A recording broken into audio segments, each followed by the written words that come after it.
还是装穷界的天花板，6万1瓶的拉菲红酒，倒进5毛钱的红酒瓶里，高级肉酱装进促销罐头盒，进口火腿也得换成打折包装。白天他潇洒出入各种高档场所，名牌西装、千万手表应有尽有，晚上则立刻换回邋遢毛衣，秒变一枚穷屌丝应付妻子。他叫钢蛋，一个身价10亿的隐形富豪。就在1周前，老婆嫌弃他是个穷光蛋，提出了离婚。可就在第2天，他就中了10亿的彩票，直接迎来人生的巅峰。可这时律师告诉他，如果现在同意离婚，妻子就要分走他1半的财产，那就是5个亿。如果不想分也行，那就必须要装穷。为了不被妻子瓜分巨款，钢蛋决定将穷进行到底。可明明有这么多钱却不能花，简直憋得太难受了。因此他趁着妻子上班，偷偷跑到商场就开始疯狂消费。钢蛋先给自己安排一套阿玛尼，先不说款式如何，贵就完了。随后又给自己搭上一款限量款的百达翡丽。在接下来的几个小时，钢蛋就只说一句话：Me lo quedo, me las quedo, me la llevo. ¿Cuál de ellos? Todos.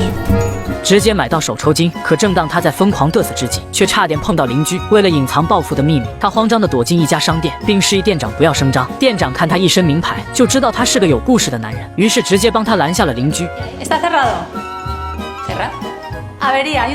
钢蛋就此躲过一劫，而他也一眼就相中了一件寻找已久的奢侈品，用它装啤酒也真是绝了。钢蛋一回到家，立即将自己买的奢侈品统统藏进了破旧的仓库，再把高档红酒和进口火腿换成了最便宜的包装。快速做完一切后，他终于可以光明正大的享受这顶级的富豪生活了。钢蛋迫不及待地品尝了一口这价值10万的红酒，满满金钱的味道实在是太上头了。借着酒劲，他也彻底放飞了自我。而在此时的钢蛋还并不知道，换包装这波骚操作将会给自己挖多大的坑。就在他忘乎所以之时，妻子突然回来了，他被吓得瞬间卧倒，因为名牌衬衫还没有脱，一旦被妻子发现就完蛋了。可当妻子走过来时，他已经脱下了名牌西装，只能尴尬地裸坐在沙发上，简直就像个死变态。妻子看着他整日无所事事，于是介绍他去自己工作的超市上班。已经暴富的钢蛋虽然不缺钱，但为了不引起怀疑，也只好答应下来。可没想到的是，超市的老板竟就是他，学生时代最大的死对头卷毛。势利眼的卷毛对着钢蛋就是一顿冷嘲热讽，挖苦他混了这么多年，却还是一个穷屌丝。而此时身价上亿的钢蛋，为了保住财产也只能忍耐，就这样静静地看着他装叉。从此钢蛋白天在超市里打工装穷，晚上就换上名牌西装，来到10星级酒店尽情享受，体验着有钱人那朴实无华的枯燥生活。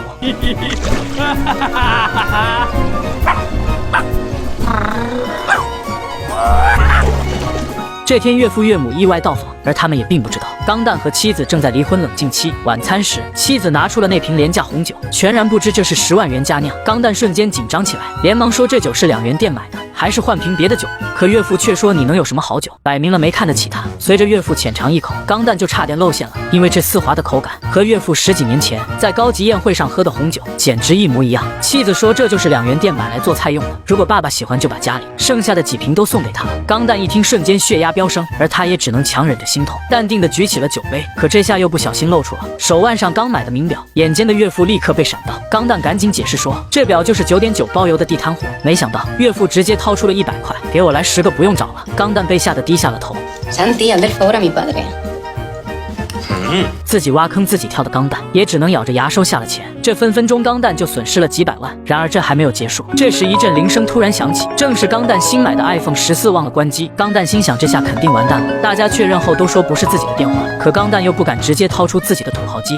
Santi, estás molestando a todo el mundo, cógelo, apágalo。眼看马上就要露馅了，于是他灵机一动，突然把2人要离婚的事直接告诉了岳父岳母，也果然成功转移了大家的注意力。但这也彻底惹恼了妻子，钢蛋被妻子逐出了家门。但这下却更成全了不安分的他可以有更多时间去潇洒了，天天鲍鱼刺身吃个没完，不花个10几万都不好意思下桌。然而就在他准备按时去超市上班时，却看见妻子和卷毛迎面走来。为了不暴露自己在这用餐，钢蛋直接抢走保安的帽子，准备立刻开溜。可最后还是被妻子发现了。在得知卷毛在追求妻子后，钢蛋瞬间就不淡定了。等到妻子走后，他直接抱起一个大花盆，对着卷毛的豪车就砸了下去。他愤怒地掰掉雨刷器，拿出钥匙就是一通乱刮，最后直接拿出小刀对准车胎就是一下。伴随着悦耳的报警音，钢蛋狠狠地出了一口恶气。有钱人就是这么任性。可最尴尬的是，他们竟然砸错了车。但对于报复的钢蛋来说，110来万的修车费也不算什么。钢蛋为了将穷进行到底，依然每天在超市里打工。这时他看到购物的岳父竟对着2元的红酒下了手，看着这满满的几大箱，钢蛋也只能提前打预防针。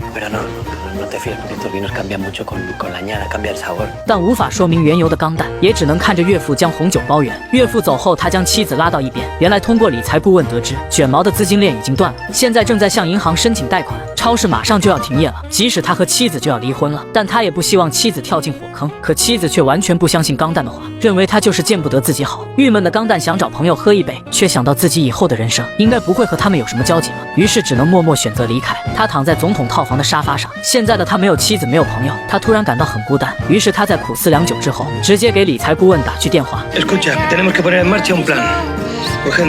如果想一直和胖子和狗蛋这些死党做朋友，方法也很简单，那就是把他们也变成有钱人。就在第二天，在加油站工作的胖子就遇到了这个女总裁。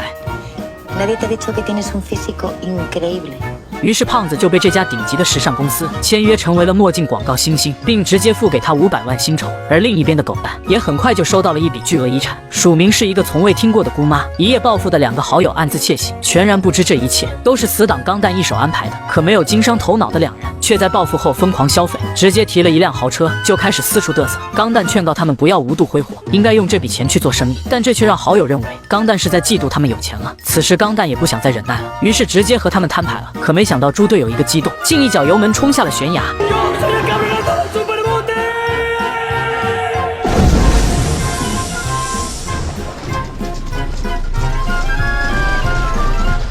这天晚上，兄弟几人一起来到钢蛋买下的游轮上纵情狂欢，无需隐瞒身份的钢蛋也终于真正享受到了有钱人的快乐。可渐渐的，他就对这样的生活麻木了，看着舞池中的各种美女，他却一点都提不起兴趣。此时的他也才发现，其实自己还一直爱着妻子。于是他做了一个决定，他要将中彩票的事情告诉妻子，尽力去挽回这段婚姻。当他赶到超市时，看到卷毛正在解散员工，此时的妻子也才意识到，原来钢蛋和他说的都是真的。此刻的他没有了工作，也即将失去家庭，可看着前来安慰他的钢蛋，他却依然故作坚强。这时钢蛋眼神坚定地看着他。